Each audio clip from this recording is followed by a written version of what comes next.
सर्वमङ्गलमाङ्गल्ये शिवे सर्वार्थसाधिके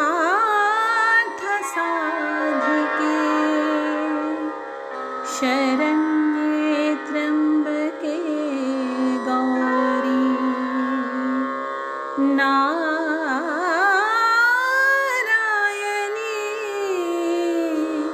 नमोस्तुते।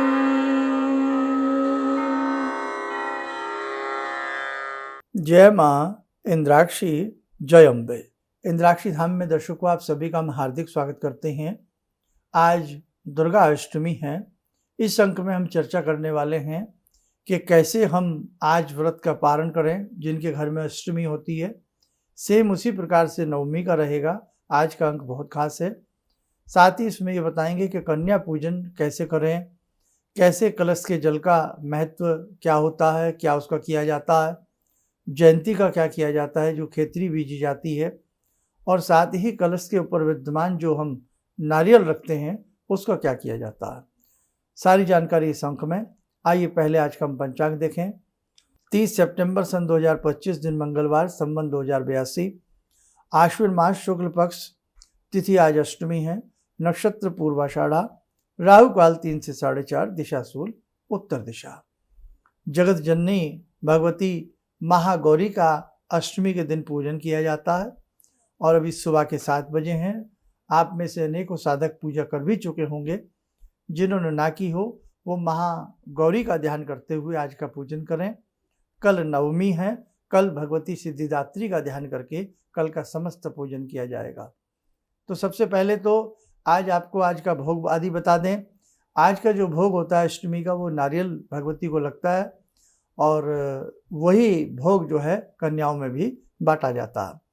साथ ही दिन मंगलवार है, पका केला भगवती को अति प्रिय है तो पके हुए केले का आज के दिन भोग लगता है। पाठ में आप नवारण मंत्र कर लें, सिद्धकुंजी का कर लें, जो भी भगवती की स्तुति वंदना आदि आज के दिन करना चाहें उसे अच्छे से करें। कल नवमी है, कल भगवती सिद्धिदात्री के स्वरूप का पूजन किया जाता है। नवमी में भगवती को धान के लावे का भोग लगता है जिसे हम खील कहते हैं, जो दीपावली के आसपास खील बताशा आपने सुना हो। बुधवार का दिन है, दिन के हिसाब से कल मक्खन का भोग लगता है और पाठ आदि में नवारण, सिद्धकुंजी का, नवारण की माला, गायत्री मंत्र की माला, जो भी आप करना चाहें वो अच्छे से आप करिएगा।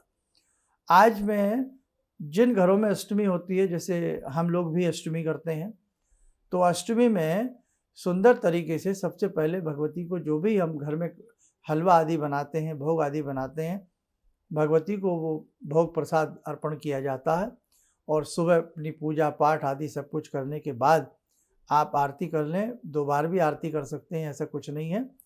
जिस कढ़ाई में भगवती के निमित्त हलवा बनता है उस कढ़ाई को भी हल्का सा तिलक उसके कूंदे पर और धागा बांध करके प्रणाम करके उससे पकवान बनावें, हलवा आदि बना करके भगवती को अर्पण करें और वही हलवा फिर थोड़ा थोड़ा कन्या को भी दिया जाता है। नारियल, एक नारियल ले आए, उस नारियल के छोटे छोटे पीसेस करके भगवती को भोग लगाया जाता है। वही नारियल के छोटे छोटे जो पीसेस हैं जो कन्या स्वरूप में हम बिठाते हैं, भगवती स्वरूपा, उनको भी हम भोग लगाते हैं। नारियल जो रखा जाता है कलश के ऊपर उसको भी तोड़ लिया जाता है, उसका भी प्रसाद रूप में वितरण किया जाता है। आप वहम मत करना, बहुत लोग कहेंगे उसको घर में रख लो, भाई पानी वाला है खराब हो जाएगा। बहुत लोग कहेंगे उसे जल प्रवाह कर दो। क्यों जल प्रवाह कर दो? भगवती का प्रसाद है। जिस नारियल की आपने 8-10 दिन पूजा की है तो वो जल प्रवाह नहीं किया जाता, उस नारियल को प्रसाद रूपेण काम में लिया जाता। बाकी बेटे वहम का कोई इलाज नहीं होता। दूसरी बात, जो हमने खेतरी बीजी होती है उस खेतरी को थोड़ा सा चांदी से किसी चीज़ से काट करके सिक्का आदि से भगवती को अर्पण किया जाता है, पुस्तकों में रखा जाता है, सभी स्वरूपों को थोड़ा थोड़ा चढ़ाया जाता है। नवमी में भी सेम इसी प्रकार से किया जाता है और ये खेतरी जो होती है विजयादशमी तक, दशहरे तक इसको रखा जाता है। दशहरे के दिन भगवान राम की पूजा करके राम जी को ये खेतरी अर्पण की जाती है और आपके यहाँ यदि राम जी की सवारी आती है तो उनको भी चढ़ाई जाती है, नहीं तो आसपास किसी मंदिर में जाकर के उसको चढ़ाया जाता है।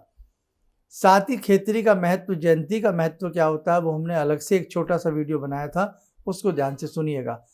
ये जो खेतरी होती है दशमी तक, दशहरे तक इसका घर में रहना होता है, यानी कि घर में इसको रखते हैं। अष्टमी के दिन ही या नवमी के दिन ही सारा उसको नहीं निकाल लेना चाहिए।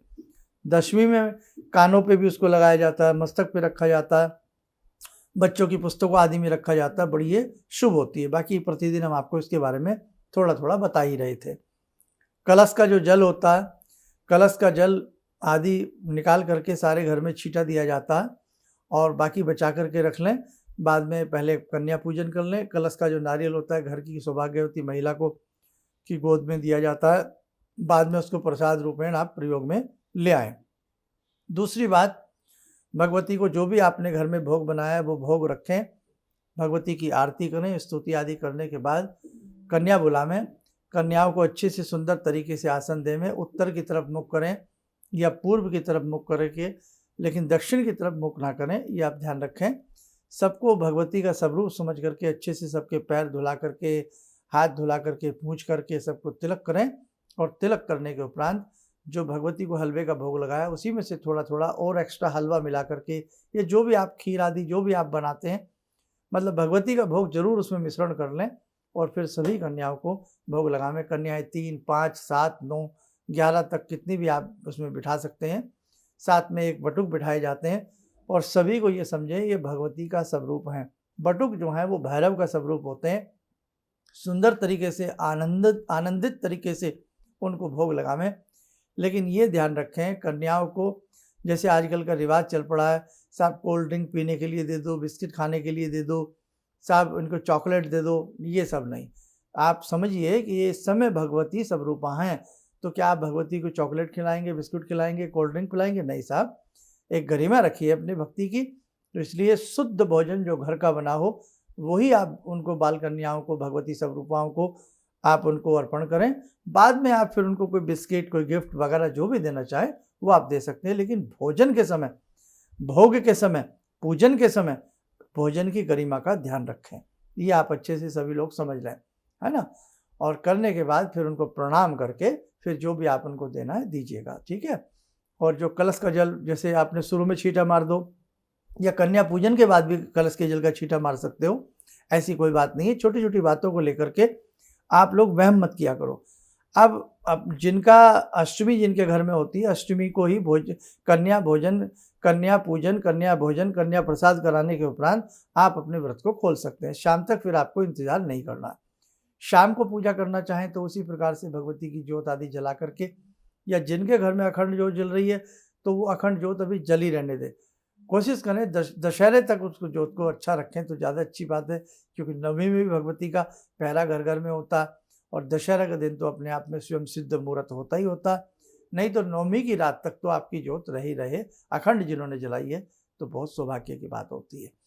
और आज का जो स्वरूप है वो महागौरी का ध्यान करके आज का समस्त पूजन करना।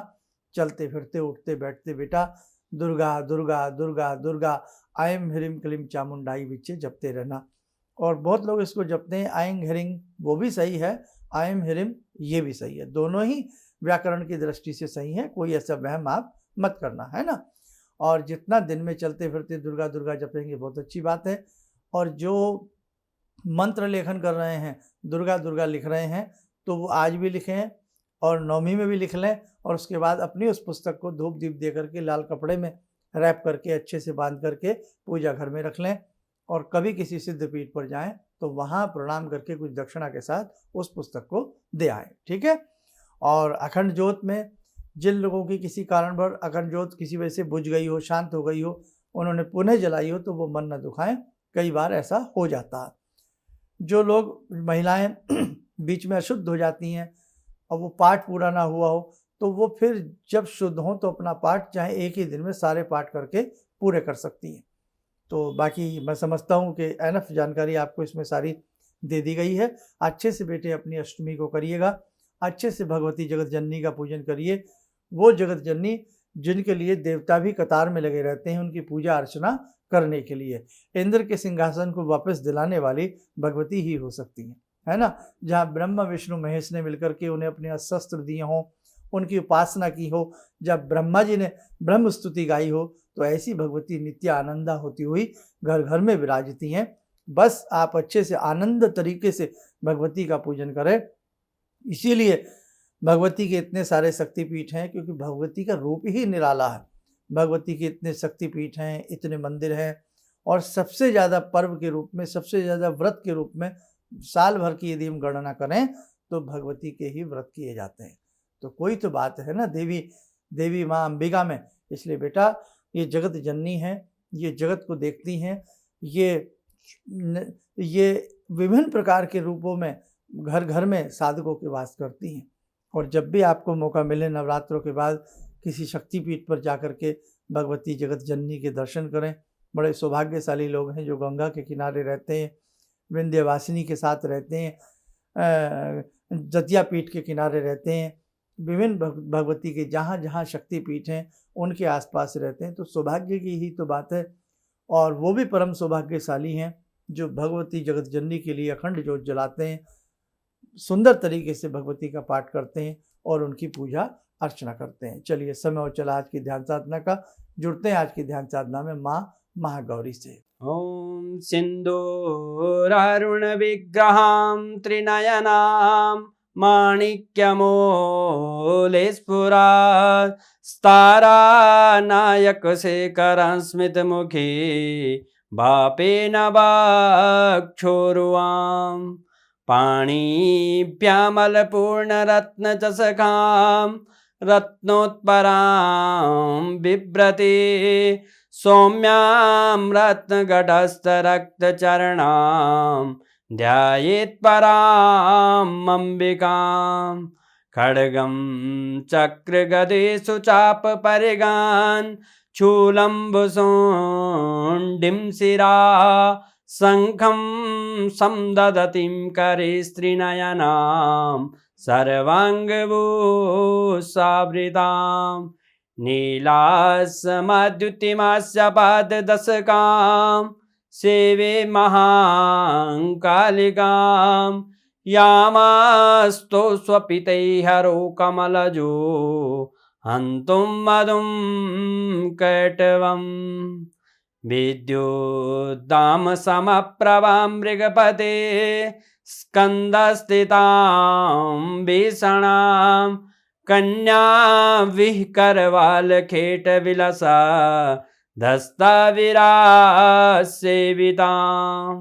हस्तेश्चक्रगदाशिखेटविशिखां चापं गुणं तर्जनीं विप्राणामलिलात्मिकां शशिधरां दुर्गां त्रिनेत्रां भजे। कवच बना लें, ध्यान करें, भगवती का शुभ आशीष हम सबके ऊपर बरस रहा है।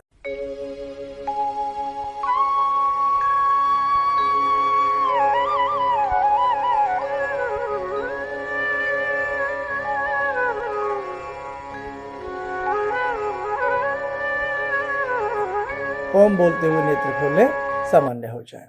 देखो साथियों, बहुत सारी चर्चाएं हैं जो आगामी दिनों में भगवती के गूढ़ से गूढ़तम रहस्यों के बारे में हम आपसे चर्चा करने वाले हैं। ऐसे ही जुड़े रहिएगा। और बाकी हमने पूरा प्रयास किया है कि हर नवरात्र आपको कुछ ना कुछ आपके संग बने रहें, आपको हम बताते रहें। और बाकी कल सुबह का भी कार्यक्रम देखिएगा, जो नवमी करते हैं उनके लिए भी हम कुछ ना कुछ बताएंगे। और बाकी जैसे आज अष्टमी की है, सेम उसी प्रकार से नवमी भी की जाती है। चलिए, आप सब लोग स्वस्थ रहें, सुखी रहें। इन्हीं शुभकामनाओं के साथ हम अपनी वाणी को विराम देते हैं। जय जय अम्बे। ये अनुभव मैं अपनी पत्नी के बारे में शेयर करना चाहता हूँ आप लोगों से। मतलब उनकी जॉब चली गई थी किसी रीज़न के कारण, मतलब कुछ प्रॉब्लम आ गई थी। तो इन्होंने कुछ मंत्र जप करने के तरीके बताए थे कि मंत्र जप करना है और इस तरह करना है। उससे बड़ा ही चमत्कार हुआ और एक काफ़ी अच्छी बहुराष्ट्रीय कंपनी में उनकी जॉब लग गई। तो ये मतलब एक मंत्र ही ऐसी साधना है जिसमें आप डायरेक्ट भगवान से जुड़ते हो और भगवान से आपकी कम्युनिकेशन होती है। किसी भी समस्या के समाधान के लिए मिले प्रसिद्ध हस्तरेखा एवं वास्तु विशेषज्ञ प्रोफेसर धर्मेंद्र शर्मा जी से। नोट: शिविर में भाग लेने हेतु एवं व्यक्तिगत रूप से मिलने के लिए कॉल करने का समय सुबह 10 बजे से शाम 6 बजे तक। हमारे विभिन्न ज्ञानवर्धक कार्यक्रम देखने के लिए आप हमें अभी सब्सक्राइब करें, बेल आइकन को प्रेस करें ताकि आप देख सकें हमारा कार्यक्रम सबसे पहले। और अधिक जानकारी के लिए फेसबुक पेज को लाइक करना न भूलें।